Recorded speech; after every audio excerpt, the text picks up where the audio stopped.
Welcome to another exciting episode of the Andre the Beast Creighton Show. Another exciting show, another exciting guest.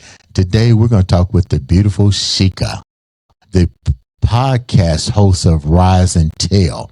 You know, imagine with me a beautiful lady coming from India to the United States to Canada, what that journey must be like. Because we're going to talk a little bit about heritage, culture, and how that may need to change so you can rise and shine in your own purpose. Wow, look how I did that. That was nice. Sheekha, welcome to the show, baby girl. Thank you, Andre.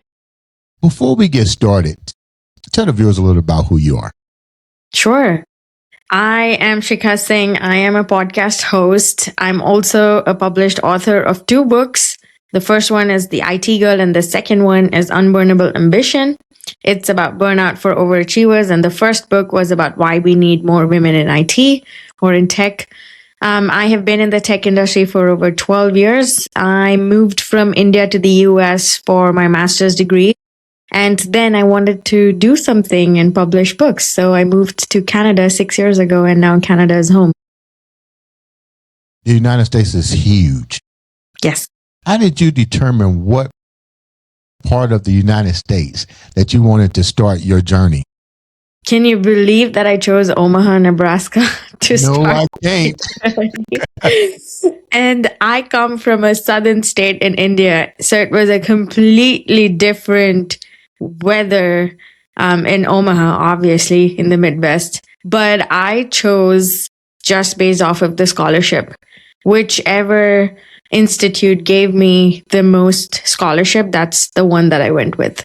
Which other schools gave you scholarships? Just there was one in California and one in Chicago.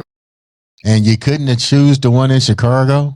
That was a little bit more expensive. So let's go back a minute. And this is going to get into the culture part. So bear with me a little bit, because the idea of what I want to do is educate people about culture, religion, and how sometimes it has to shift, or has it shift since you've been over to the United States. So let's go here for a minute. We mentioned IT, and we know IT is big in India, but let's get real. I'm gonna cut straight through the shit.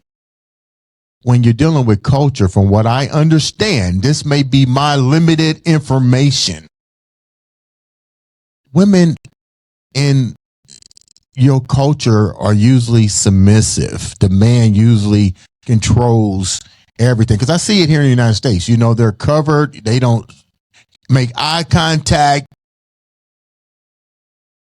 Tell me what's that's like for you in your country a little bit, because you have a system put in place of heritage that's completely norm. So educate me a little bit about how it is, and how did you manage to bypass tradition to come to the United States to start something somewhat different?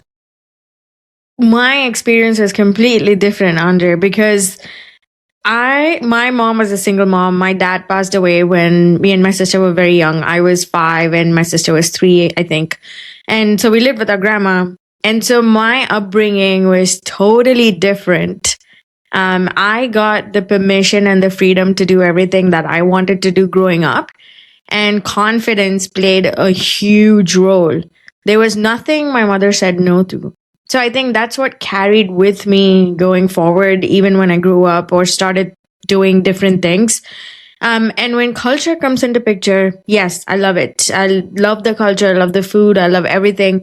But I feel like there has to be a certain point where one needs to start asking questions. Why are we doing this? What's the point of doing this? Rather than just blindly following what has been taught from multiple generations.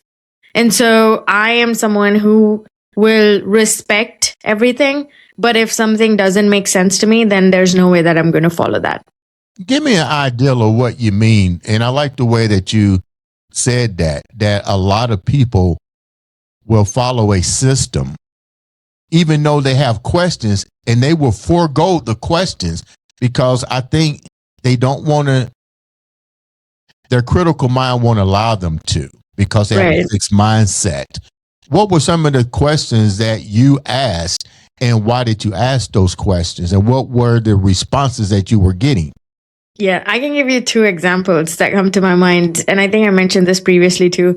But I'll start with the first one. The very first thing, both me and my sister went to a convent school, a Catholic convent school, because that was the only one in the area back then that was really good, had great education system, and the teachers and the quality of education was great. So obviously, when you go to school every day, the first thing that they teach you is to pray, and it was Our Father in heaven, hallowed be thy name.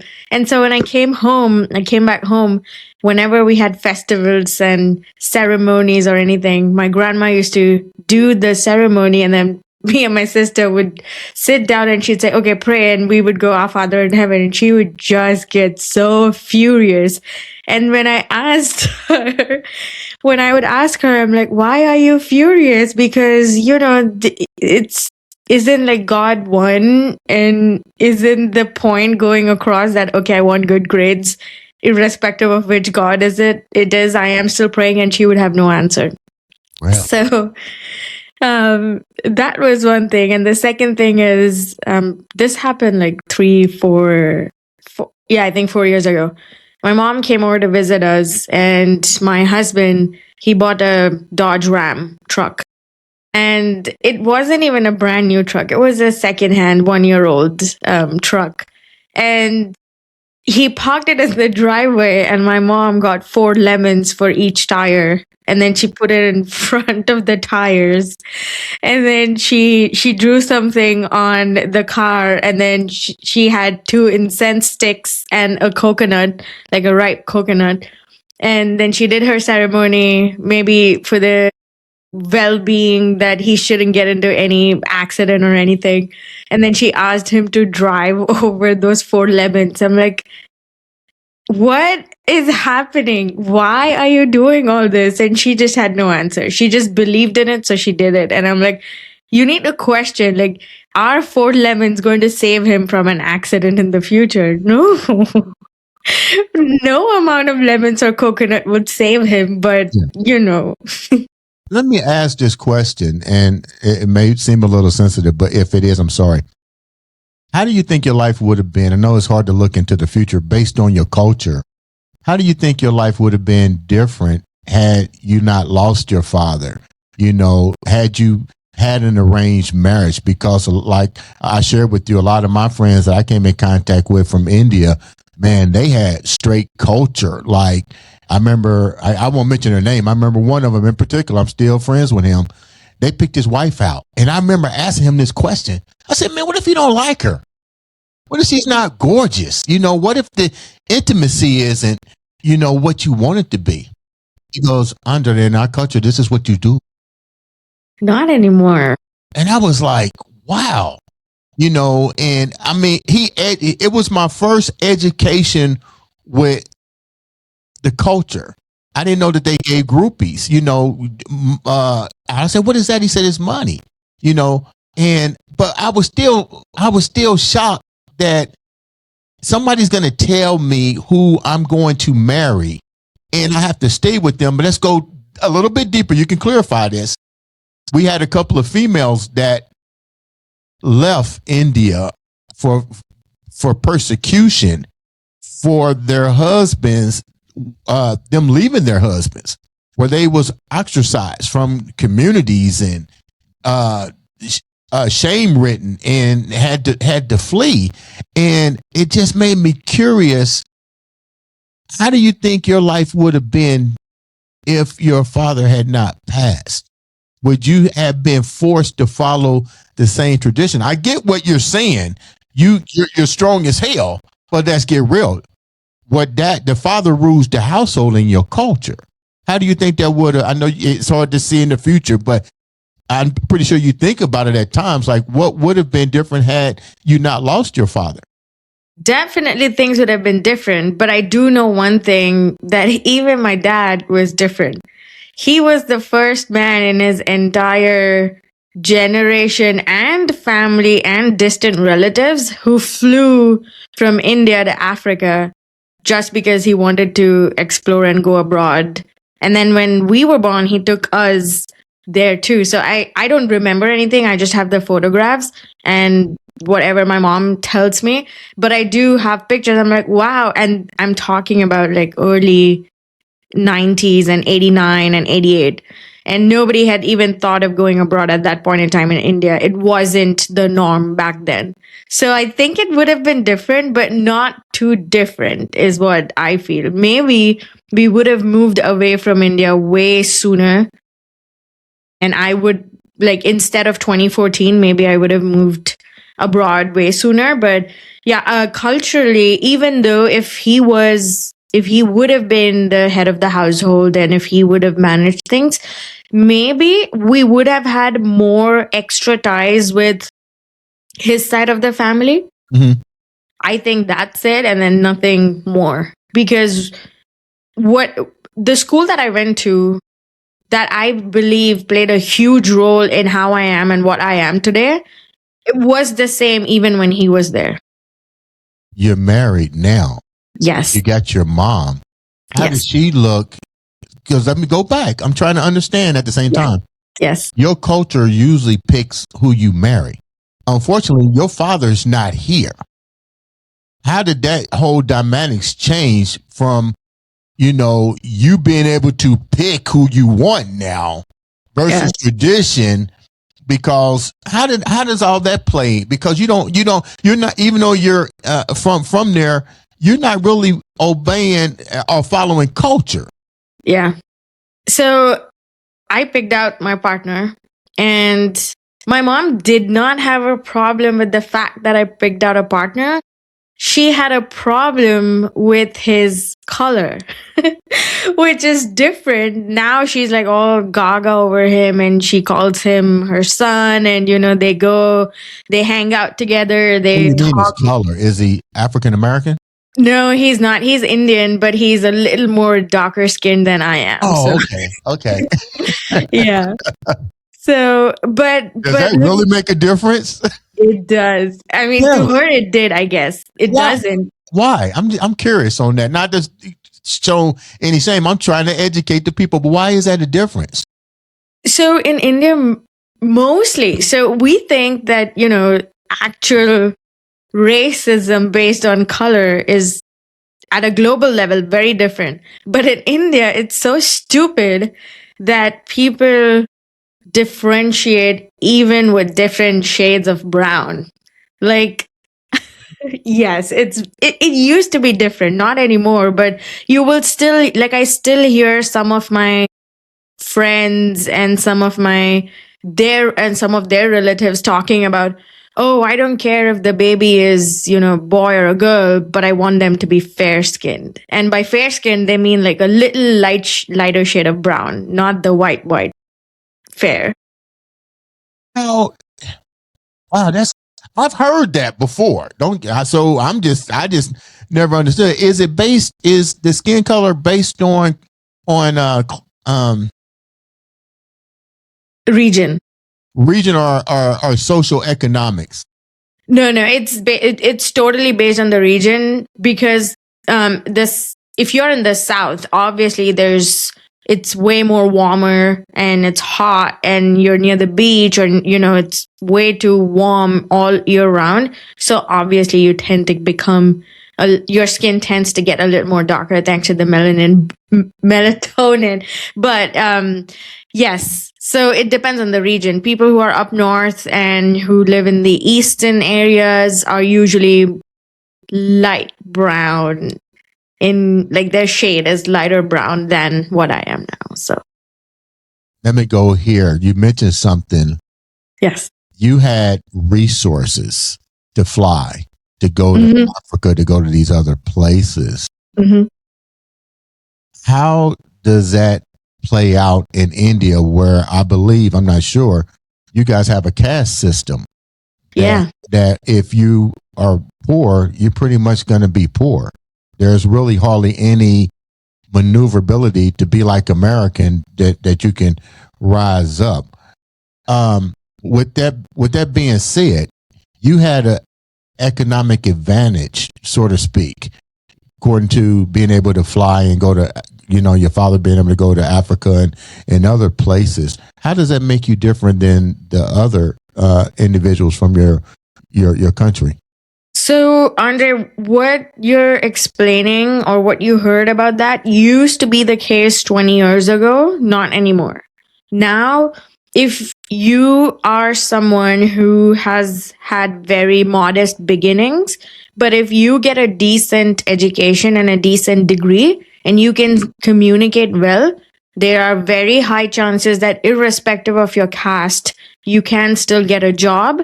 You can apply for opportunities outside. If you study well, if you talk well, then and get good grades, then of course, obviously, there are also organizations that send people to the US, to North America and Europe, just based on performance. It doesn't matter which caste you're from, what religion you're from, or whatever.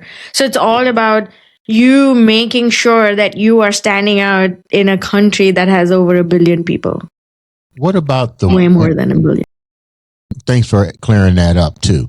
What about the women? Like I said, I had a couple of women on the show that are Yeah. forced into traditional marriages and stuff. Like, have you encountered situations like that with your friends that really hate that they have to follow tradition? Because clearly you might be like a rock star to people that you're in contact with, because you're not following the norm. You're not taking your grandmother vibe with the lemons and running over the tires.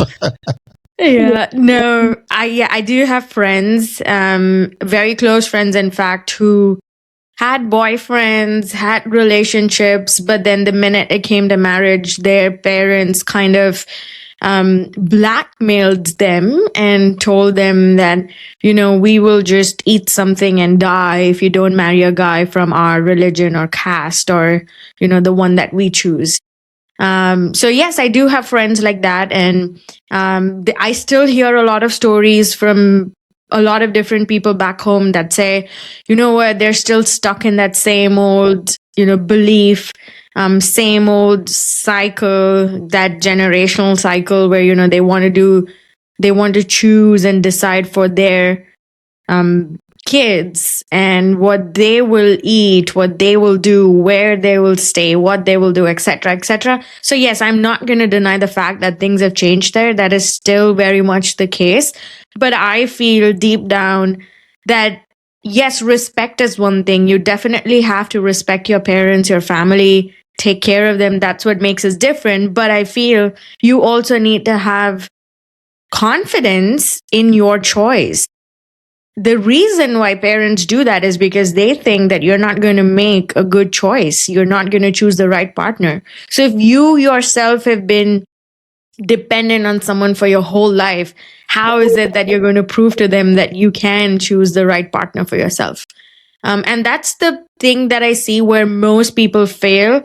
They cannot convince their parents by answering the most basic questions that they ask them. How are you both going to survive? What does the guy do? What does his family look like? And how much does he earn? How much are you going to earn? How are you going to manage your family, finances? Where do you live? Like his family, do they want you guys to live together, live separate, etc.? And most girls just give up. They just don't have that confidence in the kind of partner they choose, and they don't want to fight for their love, which is why they eventually end up in like, okay, fine, I'll just get married to whoever you choose. Wow, thank you. How, without mentioning their names, how many people have you known personally, without giving their names, that have followed down that path, that call you or text you and be like, you know what, I really fucked up? I would say at least 7 to 8 people for sure. Yeah. Yeah. Okay, so let's go here. I'm asking all kind of culture questions now. Let's stick with the women now. There's always, from what I've heard from the women that's been on my show, Mm-hmm. it's not an easy thing to walk away from when they do that. So now the rabbit hole becomes deeper. I'm really surprised that there's not a lot of mental issues with women there. And let's get real, even the men, because I won't mention their names. They hated it. They had to pick that their partners got picked. You can look at the disgust when I see them. I'd be like, well, why did you do it? And you know what? Like you said, ask the question. They can't never answer the question. They say it's tradition. So I'm asking myself, let's go back to my question in general.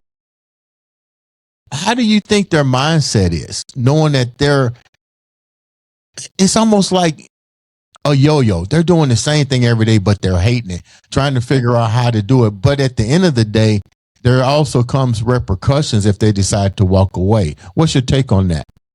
Oh, that's my favorite topic, Andre. I love it. Here's what I think.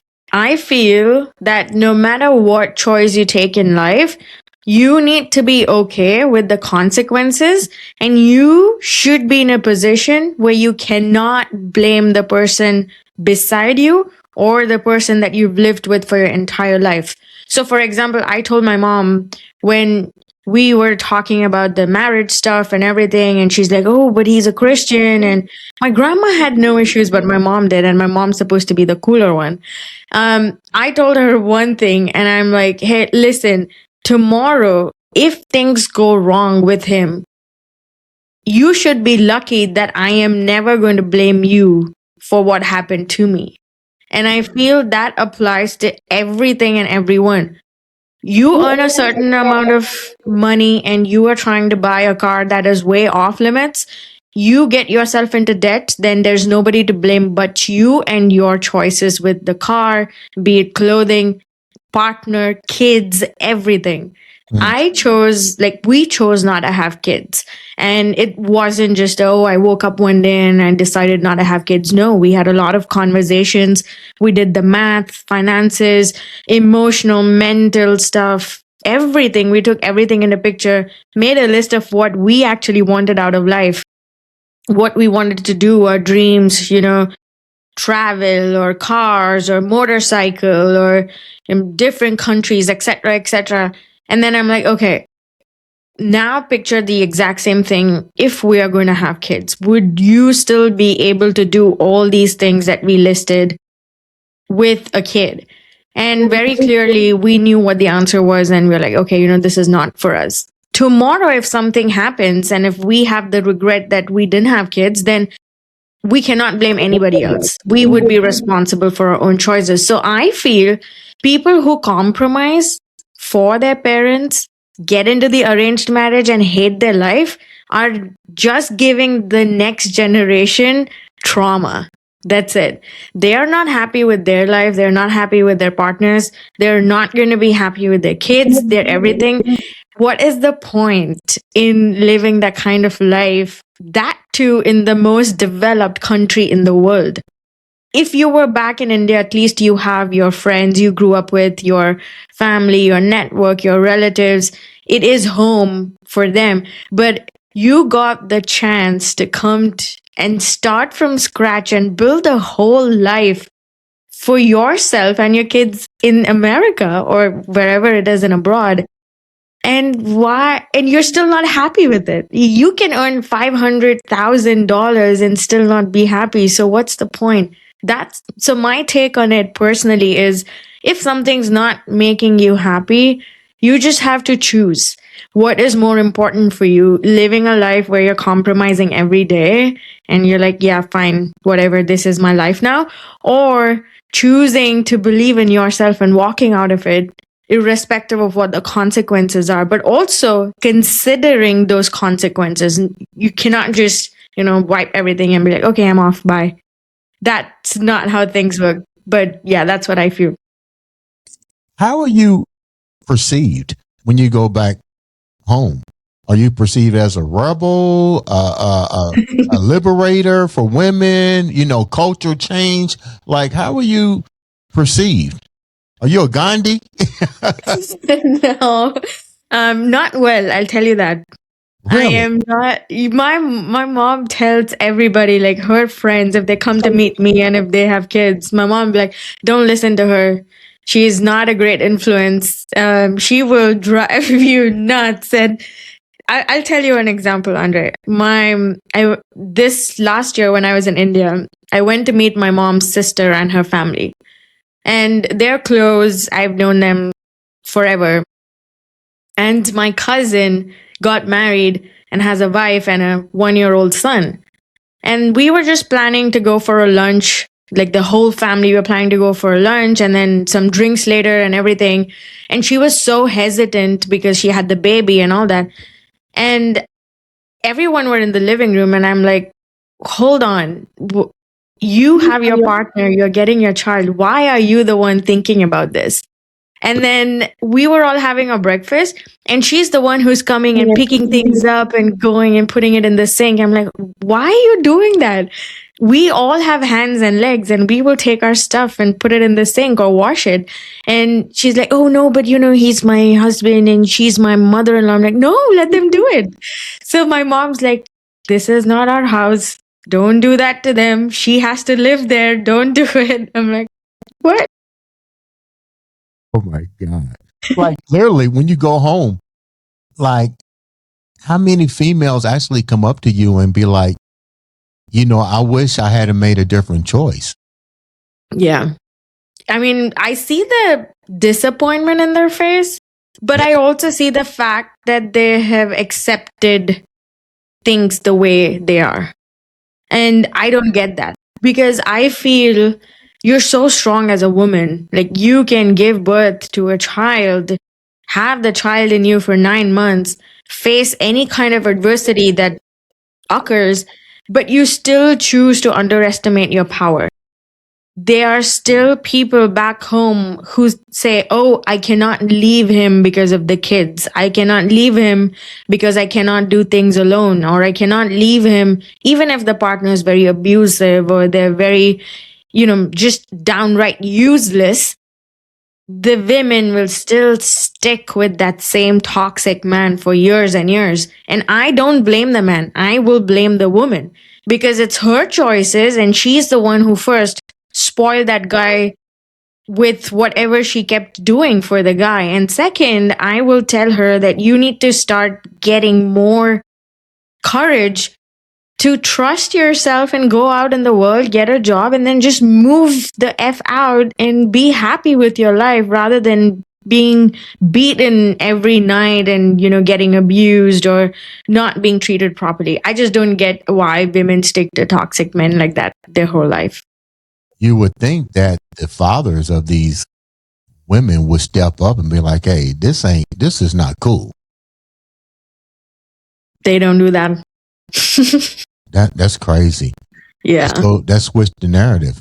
Let's talk about opportunities and talk about the reason for IT and the book and so forth.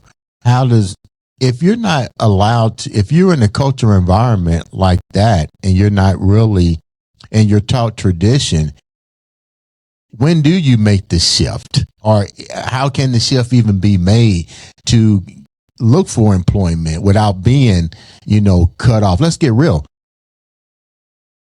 You had a different mindset, different family structure. You left. You never looked back. You didn't leave your culture. You elevated it to at least something that people should think about. Let's put it like that. You didn't abandon it. You just said, okay, even though I'm a female and this is what they told me I should do, I didn't decide to go that route. So how do you, if you had to write a recipe for success, for change, what would you do? How would you do it for the people, the females that are back in India to get to where you're at? Trust yourself. That would be the first important thing. Trust yourself. You have no idea how powerful you are, and you have no idea how much strength you have, because let's say you never know what's going to happen tomorrow. I still say this. I'm like, and I still think about it. If my dad wouldn't have passed away, there was no way that I think my mom would have been forced to step outside the house, get a job to feed her two kids, give them good education, and make sure that they're up on their feet. But she did it. She didn't know she had that in her, but she still did it. So you are going to find that strength in you. You just don't have to be dependent on them. And the recipe, I would just say, trust yourself, work smart, don't work hard, work smart, and say yes to every opportunity that you get. You don't, and there is no saying that, you cannot follow tradition to be successful. Both can go hand in hand, but even if it's love, success, money, tradition, religion, just don't follow it blindly. A, a teacher of mine told me this when I was very young, and I never understood it then, but I know it now.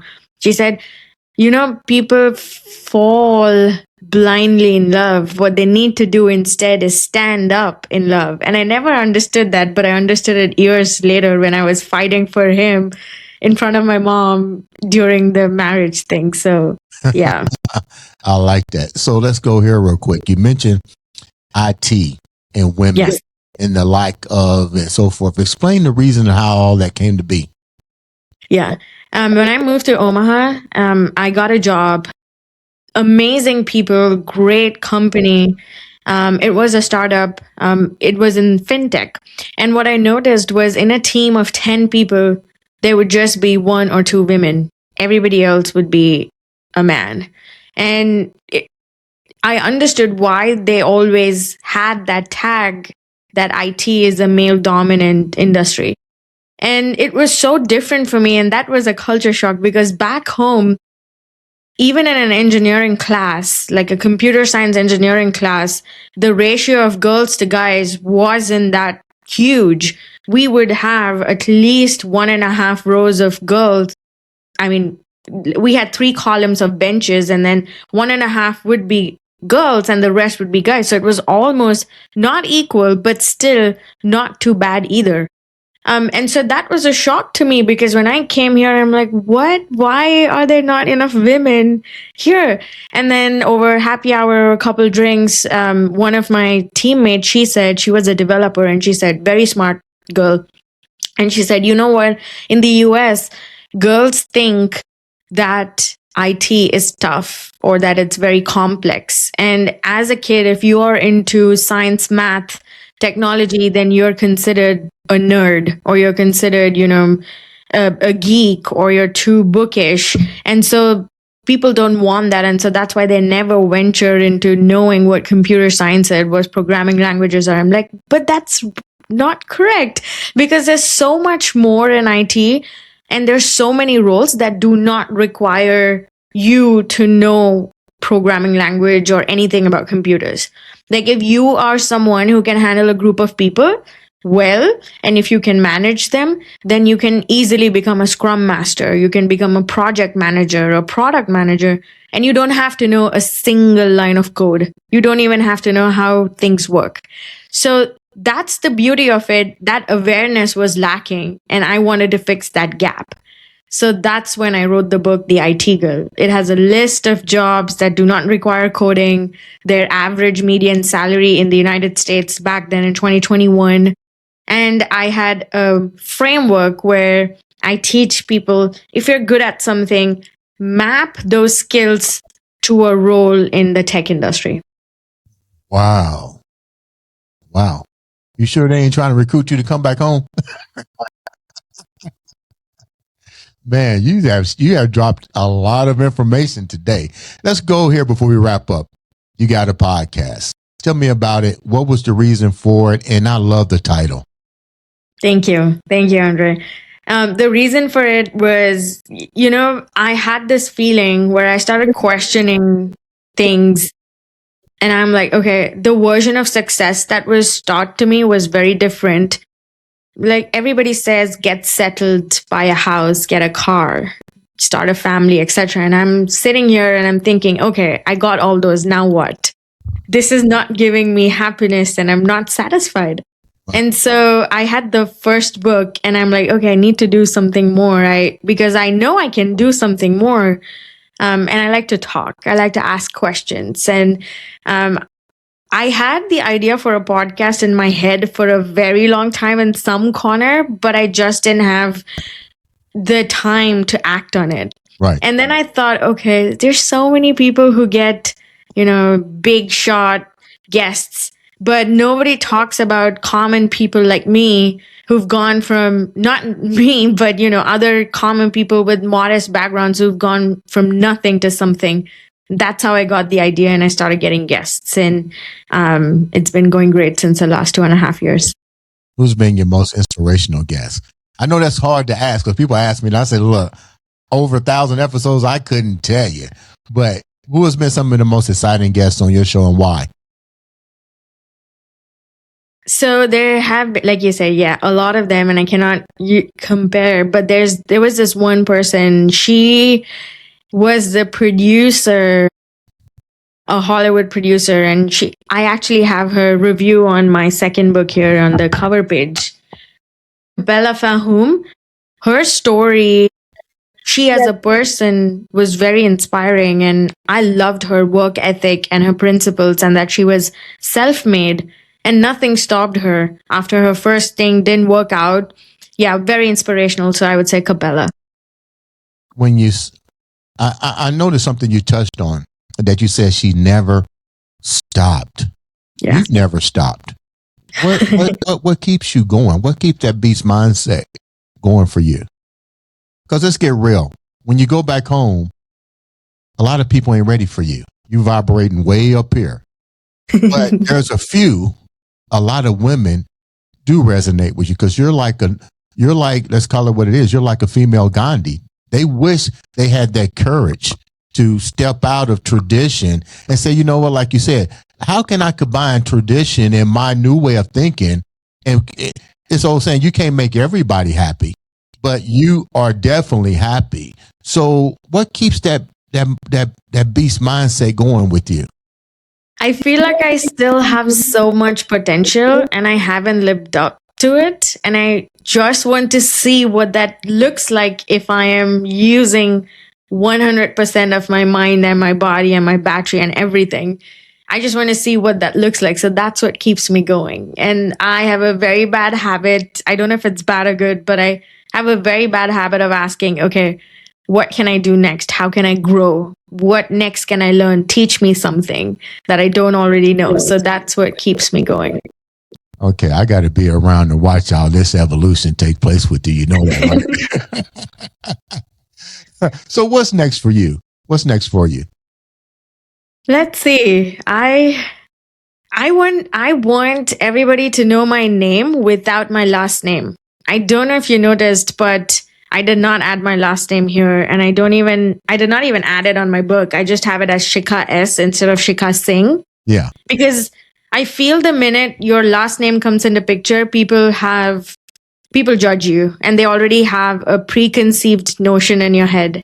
And I want to break that. I want people to know me by my first name, not my second name. Like, I don't even want them, like, if they see my name, Sheekha, they need to know, like, they should know who I am instead of, oh, wait, is this name Indian? Is this name American? Is she from India? I don't want all that. I just want them to know my work with my first name, not my background, not my last name, not where I come from, nothing. How often do you get approached with that, though? Because your first name is very unique. So does that happen? Does that happen to you often, even with your first name? Yes. How do you deflect it to get them the narrative to look? That's my name, but you need to know who I am. I realized that after coming to the US.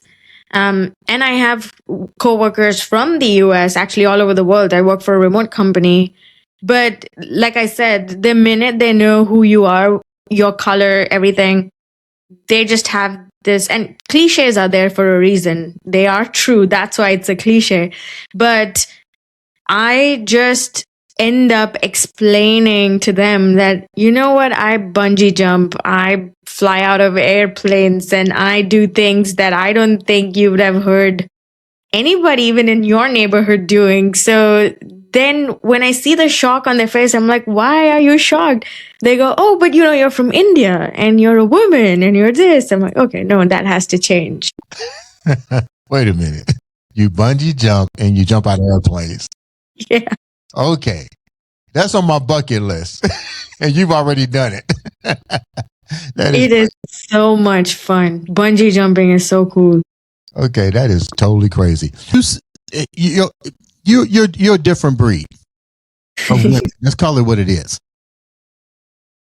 Why is it that you were able to transcend your career when most women from your region, I don't get the same story. But the tripped out part about this is you came from a single family household.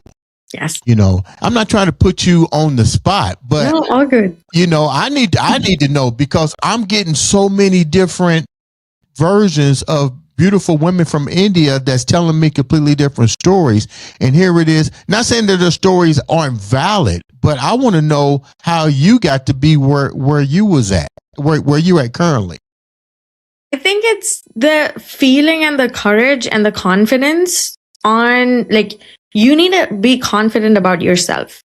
And if you want to play the victim, then fine. But you cannot keep playing the victim all the time. And you cannot blame everybody else.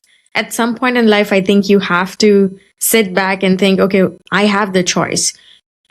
Everybody, and I think it's not just Indian women, but many women all around, they have a choice. They have a choice to walk out. They have a choice to change the job. And most important of all, I feel they have a choice to speak up. And I think that's what I did. If there was anybody else, because I look at my friends around, Indian friends again, their priorities are very different. So when I decided to move to Canada, everybody said, are you mad?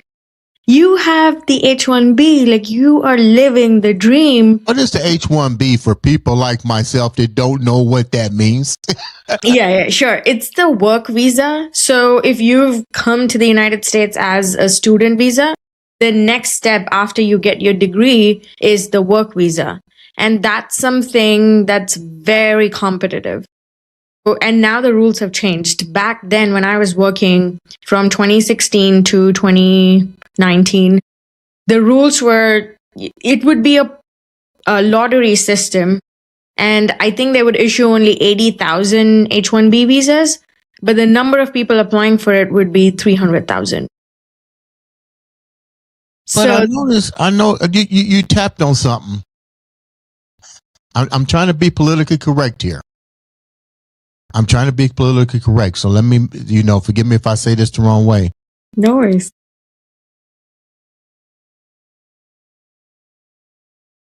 A lot of the women that I've had on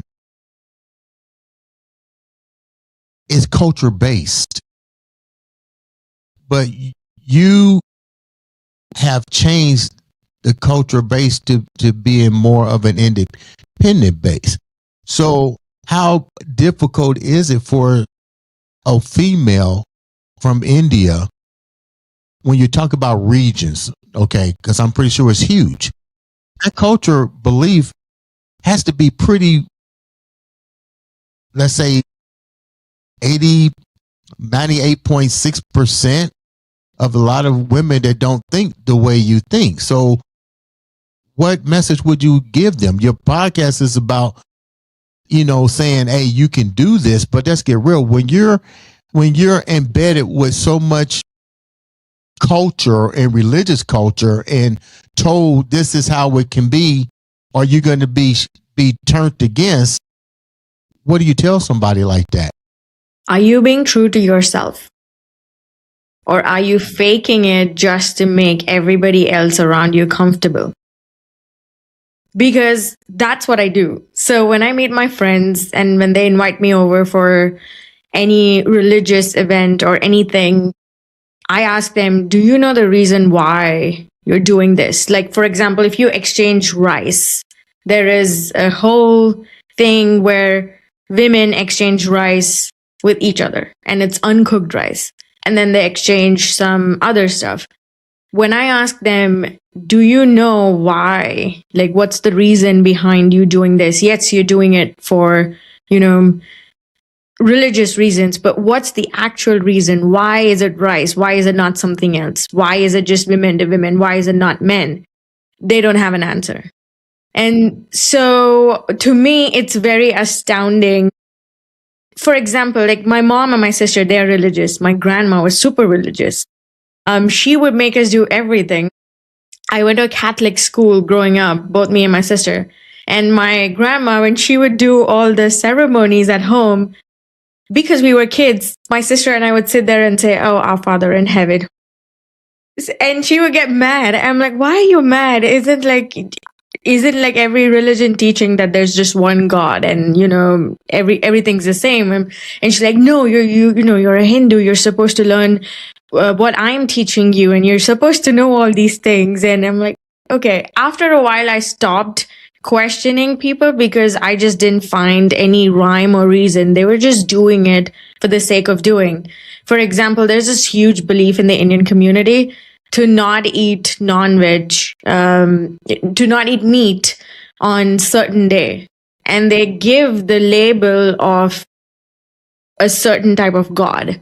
So if it's like a certain type of God, you're not supposed to eat meat on Mondays. If it's a different God, then you're not supposed to eat meat on Saturdays. And I'm like, okay, there must have been some reason to it back in the day, but I guess they wanted more people to follow. So they just tried to, that's just my theory. But then when I ask myself, I'm like, I don't need to have a religious reason to do something that's going to benefit my health.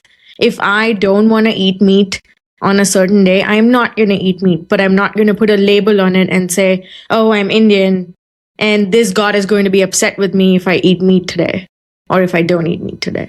How do you resonate with, how are you accepted with, because that's, and trust me, I have friends that's like that went through the same, I can't mention their names. I remember this one particular person in general.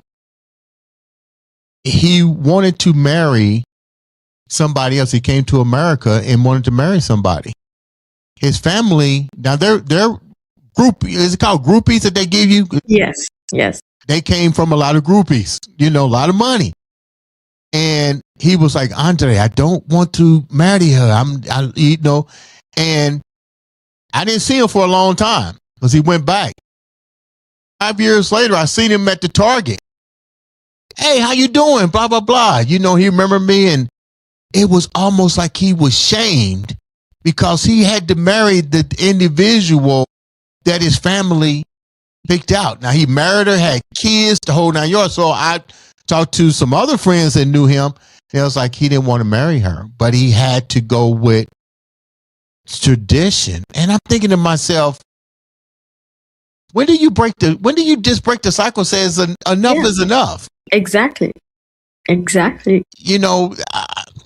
so how were you being accepted with, you've changed? It's almost like you became a rebel.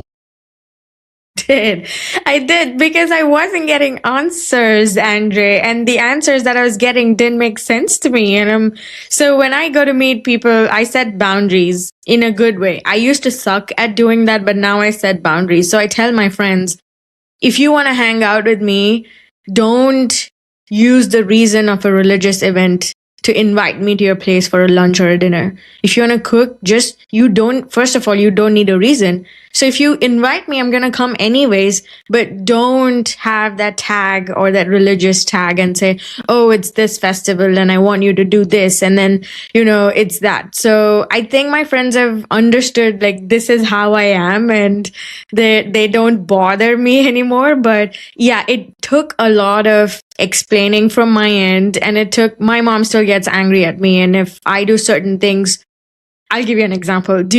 What car do you drive, Andre? I know it's a personal question, but I drive a 370Z Nissan and a 350Z Nissan.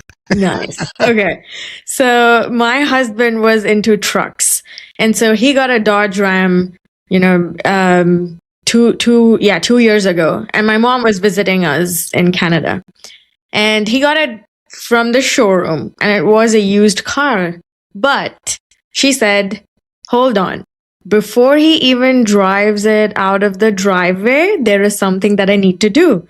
And she went back inside. She got some turmeric. She got 4 lemons to keep underneath the tires on each side, and like one on each side for each tires. And then she drew something on the car. She got a coconut, and then she just did like that, and then broke it, and then prayed something. And she said, "Okay, Simon, now you can drive the car out of the driveway." And I am standing there. I'm like, what are you doing? And she goes, keep all your beliefs to yourself. I believe in something strongly, so I'm going to do it anyways. And this is for his safety. I'm like, okay, so you think 4 lemons and a coconut is going to save him on the 401 when he drives at 90 kilometers per hour? Yeah.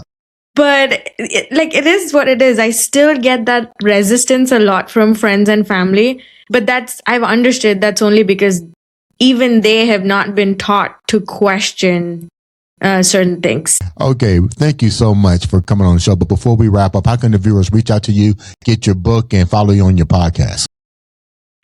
Both my books are on Amazon. Search for Unburnable Ambition or my name. It has 2 E's in it, SHEEKHA. You can also find me on my website, sheekasingh.com. The name of my podcast is available on all platforms, including Amazon and Apple. It's Rise and Tell with Sheekha. And if you want to know more juicy updates from my life, then go follow me on Instagram. And this is another tip. For those that also want to listen to her podcast, you can listen to it on the I Am Beast radio station. I throw that out there for you as well. Ladies and gentlemen, Sheekha, thank you so much for taking time to come on to the show. Guys, make sure you click that button, share, like, subscribe, follow. All it takes is one click to make a difference in your life or change somebody else's life. This has been another, and I do mean another exciting episode of the Andre the Beast Creighton Show.